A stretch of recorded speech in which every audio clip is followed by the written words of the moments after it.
भारत एक ऐतिहासिक देश है। इनमें कई मुल्कों ने अपना राज किया। इनमें से एक ऐसा ही मुल्क था ब्रिटिश। ब्रिटिश ने हमारे देश में 150 वर्ष राज किया। आज हम ऐसे ही भारत के इतिहास के पन्ने पलटने जा रहे हैं। संसद भवन में कई सरकारें बदली, कई मंत्रियों ने पॉलिटिक्स भी खेले, लेकिन क्या हम इसका इतिहास जानते हैं?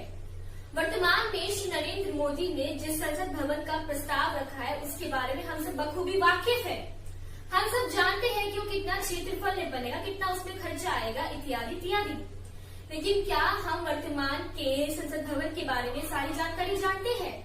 नमस्कार, मेरा नाम है मानसी, आप देख रहे हैं न्यूज हेल्पलाइन।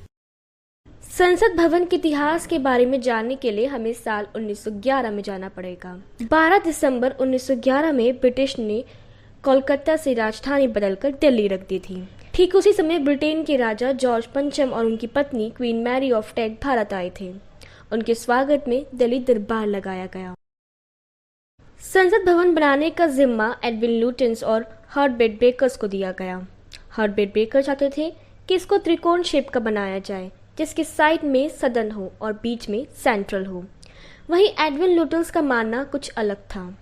वे चाहते थे कि इसे सर्कल शेप में बनाया जाए, जिसके बीच में सेंट्रल हो, यानी कि जॉइंट सिटिंग। हालांकि अंग्रेजों के द्वारा डिजाइन ये जरूर किया गया था, लेकिन इसमें हमारे भारत देश के कई मिस्त्रियों, कई मजदूरों के खून पसीने की मेहनत है।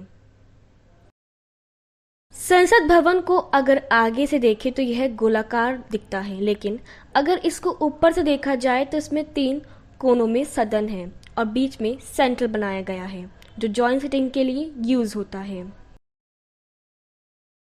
संसद भवन का डिजाइन एडविन लुटियंस द्वारा बनाया गया था। एडविन लुटियंस ने पूरी न्यू दिल्ली का एरिया डेवलप किया था, इसलिए इसको लुटियंस जोन भी कहा जाता है और कुछ लोग इसे सेंट्रल विजिटा भी कहते हैं। संसद भवन की दीवारों को काफी ऊंचा रखा गया था ताकि ठंडी रहे, जिसके कारण अंग्रेजों को एक दूसरे की आवाज गूंज कर आती थी। इसलिए साल 1931 में इसको 11 फीट नीचे कर दिया गया। हालांकि इसका कुछ फायदा नहीं हुआ, अंग्रेजों को एक दूसरे की आवाज आने लगी थी, लेकिन भारत के लोगों की आवाज उन्हें सुनाई नहीं पड़ती थी। भारत के लोगों की आवाज सुनाने के लिए ही भगत सिंह ने संसद भवन पर हमला किया था। हालांकि इसमें किसी को भी चोट नहीं पहुंची थी। ब्रिटिश तो हमारा देश छोड़कर कब का चला गया, लेकिन क्या हमारे अंदर से ब्रिटिश राज चला गया? इंडिया गेट से लेकर राष्ट्रपति भवन तक के रास्ते को राजपथ कहा जाता है। अतीत में ब्रिटिश इस रास्ते को किंग्स वे कहते थे और जनपद के रास्ते को क्वींस वे का नाम दिया गया था। बस उसी का हिंदी अनुवाद करके इसका नाम राजपथ रख दिया गया।